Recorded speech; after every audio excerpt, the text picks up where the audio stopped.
sur un plateau, on trompe l'œil, docteur? J'en sais rien. Je pense qu'on évalue mal l'épidémie et notamment avec ces chiffres de tests. On soigne une épidémie de tests, quoi. Pas de malades, mais de tests, de courbes, de chiffres, de projections. Imaginez qu'on est, nous, médecins de terrain, avec nos malades, cancérologues, urgentistes, si à l'échelle individuelle avec un patient, on était dans la même logique que ceux qui sont en train de gérer l'épidémie au niveau de santé publique. En disant, oui, mais vous vous rendez compte, vous risquez le pire, donc il faut qu'on vous fasse ce traitement, etc. Mais on pourrait pas, enfin, vous ne voudriez pas d'un médecin comme ça. C'est-à-dire que le médecin, il est dans la balance bénéfice-risque en permanence. C'est ce qu'on fait avec tous nos patients tous les jours. Et j'ai l'impression qu'en termes de santé publique et d'épidémiologie, ils sont pas du tout dans la balance bénéfice-risque, alors que le président, lui, l'est dans la balance bénéfice-risque, mais ils sont dans on voit le pire, donc il faut tout de suite prendre les mesures drastiques, etc. Moi, je trouve ça déraisonnable à date. Et encore une fois, je dis à date, parce qu'il faut prendre plusieurs paramètres. Alors pourquoi les 5000 cas de contamination? On ne sait pas ce qu'on mesure. On fait des tests positifs, on ne sait pas si c'est des malades, si c'est des anciens malades, si c'est des gens qui ont du virus au fond de la gorge parce qu'ils étaient contaminés il y a 3 mois, si c'est des nouvelles contaminations ou pas. Donc on évalue sur des mauvais critères. Donc on n'a pas le bon critère. Donc prenons plusieurs de ces critères. Moi, il y a un truc qui me fait marrer, c'est les 3000 malades. Enfin, ça me fait marrer, pardon, c'est pas drôle, mais 3000 malades en réanimation. Si chaque année, on confinait le pays pour 3000 malades en réanimation, mais toutes les années, depuis 15 ans, on serait confiné. Pourquoi? Parce que toutes les années, vous avez des gens qui meurent sur les brancards des urgences pour la grippe, pour des pneumopathies qu'on ne peut pas traiter, qu'on ne peut pas prendre en réanimation, parce qu'il n'y a pas de place, parce qu'il y a eu des réductions drastiques de moyens, etc. Ça, il faut le dire aussi. Et puis si l'objectif, c'est de ne pas saturer les services de réanimation, ou si on manque de lits, parce qu'on nous l'a dit, le facteur limitant, c'est le manque de lits, ben pourquoi on n'en crée pas? Pourquoi on ne se donne pas une marge de sécurité qui permettrait de créer ces lits, de réouvrir des hôpitaux de proximité? D'autres pays l'ont fait, ce qui détendrait en plus l'atmosphère de tout le monde et qui donnerait l'impression que l'hôpital va vous soigner et tient réellement. Là, je comprends pas bien. C'est la politique du pire et en même temps, on fait rien en face. Pas de création de lits, pas de tests pour aller dépister les lieux de vectorisation. Vous allez me dire si je ne me trompe, mais non seulement on n'a pas créé de lits, mais des lits ont été supprimés. On continue à enfermer, mais bien sûr. Docteur Gérald Kierzek, je subodore que vous n'êtes pas un partisan forcené du confinement 7 jours sur 7, la totale. Mais même le confinement de week-end, d'ailleurs la troisième hypothèse, c'est pas de confinement, c'est est-ce qu'on peut tenir comme ça? J'ai sous les yeux le bulletin de l'assistance publique de la région Île-de-France. Places de réanimation, c'est pas d'il y a 3 semaines, c'est hier, mercredi 17 mars. Nombre de places de réanimation disponibles, 217 disponibles. Passage aux urgences sur les 15-75 ans, le nombre de passages est en baisse, inférieur à la moyenne des 4 dernières années. Sur les 75 ans et plus, population à risque, le nombre de passages est en baisse également, inférieur à la moyenne des 4 dernières années. Ce que je veux dire par là, c'est qu'on n'est pas dans une situation de flambée épidémique. On est dans une situation de tension sur les réanimations et hommage aux collègues, ça fait des mois, des années même qu'ils sont en tension, on manque de lits, etc. Donc ils ont poussé les murs, mais on a des places disponibles et on n'est pas, et je ne voudrais pas qu'on cède à la psychose, le titre de votre livre, c'est ça. On est, j'ai l'impression, dans une espèce de psychose qui n'est pas la réalité de la flambée épidémique. Il n'y a pas actuellement d'affolement à avoir sur les chiffres épidémiques. C'est-à-dire que quand on regarde les médecins généralistes, les réseaux sentinelles, etc., une épidémie qui flambe de partout, tous les collègues sont submergés. Ce n'est pas le cas. Là, actuellement, c'est un état de tension de la réanimation, mais avec encore des marges de manœuvre. Bruno Megarban le dit à la Riboisière, il a des marges de manœuvre. Les collègues du 93 ont des marges de manœuvre. Et si jamais on arrivait à un point de pré-rupture, à ce moment-là, il y a d'autres solutions. La réserve sanitaire, un hôpital de campagne, ça avait été fait au début de la crise. Bref, je pense que les effets du confinement, quels qu'ils soient, sont plus délétères que les bénéfices. Mais comme l'a dit là encore Bruno Begarban, c'est pas ça qui va vider une réa, c'est pas le confinement. Je me suis fait engueuler parce que j'ai Instagrammé, et je vais vous le montrer, j'assume, j'ai Instagrammé ce tableau que vous avez peut-être vu. Et si on regardait la pandémie d'un autre point de vue, les survivants au Covid, alors voilà, en France, survivants au Covid, 99,965%, en Angleterre, 99,972% de survivants au Covid. Alors évidemment, je me suis fait taper dessus en publiant ça. Je vous jure que je suis pas complotiste, je vous jure, je me fais vacciner demain. Mais c'est un point de vue qu'on a le droit d'avoir, d'être optimiste quand même. Et de ne pas essayer de faire peur à tout prix à tous ceux qui nous regardent.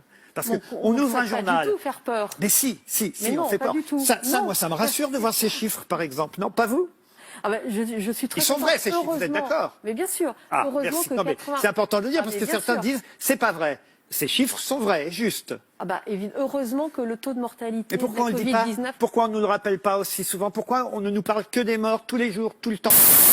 Moi, je pense qu'avec les beaux jours qui arrivent, le gouvernement a du souci à se faire sur ces transgressions qui, de toute façon, vont aller de pire en pire. Parce que ce qui se passe, c'est qu'aujourd'hui, les gens, quand même, ont pris conscience que ce virus ne tue pas autant de gens qu'on l'imagine. C'est-à-dire que l'époque de Salomon, tous les soirs, qui égrenait le nombre de morts et qui a terrifié un certain nombre de gens, dont certains sont pas remis, d'autres, finalement, finissent par relativiser les bénéfices-risques en se disant plus de vie sociale, pétage de plomb, isolement, plus d'interaction avec les autres, plus de vie.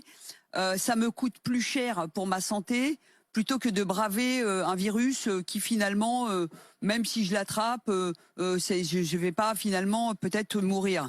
Donc aujourd'hui, on voit bien que le besoin de vivre, le besoin de retrouver une santé mentale et physique est plus fort que la peur de ce virus. Et c'est humain et c'est normal. Et je pense qu'en particulier les jeunes, dont la santé mentale, d'après un certain nombre d'études qui commencent à sortir, est une catastrophe et va nous coûter, le président de la République a dit quoi qu'il en coûte sur le Covid, mais je pense qu'il peut recommencer avec quoi qu'il en coûte sur les conséquences du virus, parce que les comptes sont pas encore, n'ont même pas encore démarré, mais quand ils vont démarrer, vont tomber. Moi, je crois que voilà, on va pas mobiliser nos policiers dans une société ultra violente où il y a des phénomènes inquiétants un peu partout pour ce Covid. C'est hallucinant. Tout le monde essaye de retrouver une vie normale. Donc, il fait beau. Un dimanche à Paris, on va pas mettre l'armée pour dire aux gens avec un fusil rentrez chez vous. C'est vrai. Non mais c'est bon. Mais, je veux dire, faut arrêter. Non mais Étienne, tu peux m'expliquer tout ce que tu veux. Moi, je ne suis pas d'accord. Maintenant, il va falloir 1 an. Faut arrêter. Stop. Mais en réalité, vous savez, ce qui fait que la grippe s'arrête au printemps, c'est pas la chaleur. C'est qu'en fait, au printemps, qu'est-ce qui se passe? On ouvre les fenêtres, on ouvre les portes, on n'est plus confiné dans des lieux, on va dehors. Et donc, c'est le confinement qui provoque la circulation du virus. On fait des ravages en Belgique cet hiver. Pendant le pic de l'épidémie en janvier, on a compté jusqu'à 2600 décès par semaine. Du début de l'épidémie jusqu'au pic début février, on comptait environ 2600 décès par semaine liés à la grippe. C'est plus que l'an dernier.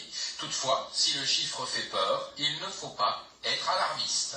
Nous avons des patients qui sont bronchites chroniques, qui sont asthmatiques, qui ont des insuffisances cardiaques, qui sont diabétiques et qui sont sujets à faire des complications. La grippe elle-même ne tue pas. Donc ce sont des complications et quand le corps est en déséquilibre, ne peut pas faire face aux surinfections. Expliquer, analyser ces chiffres alarmants, c'est ce qu'on va tenter de faire avec vous. Yvan Lantem, bonjour. Vous êtes infectiologue au CHU Saint-Pierre. Merci d'être en direct avec nous dans cette édition. Le virus, alors, est-il plus virulent que les années précédentes ou est-ce la défaillance, on le sait, du vaccin cette année qui explique ce nombre important de décès? Mais c'est sans doute une combinaison des deux points. Cette année-ci, c'est le virus H3N2 qui était en cause en majorité.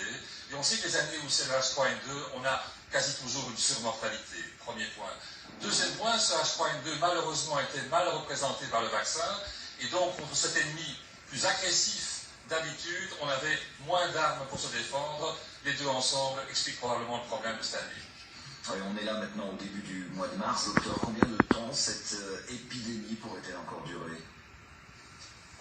Logiquement, dans les 2 à 4 semaines qui viennent, on devrait être de manière systématique en dessous du seuil épidémique, ce qui n'empêche pas que quelques cas puissent encore se présenter pendant un certain temps. Mais on est très clairement sur la pente descendante, comme on l'a été en 2012-2013. On a finalement un pic et une manière de se comporter de la grippe très similaire, sauf que cette année-ci, 2 éléments supplémentaires ont donné cette surmortalité. Voilà donc pour ce premier bilan de l'épidémie de grippe cet hiver. Merci Yvan Lantem d'avoir répondu à nos questions en direct.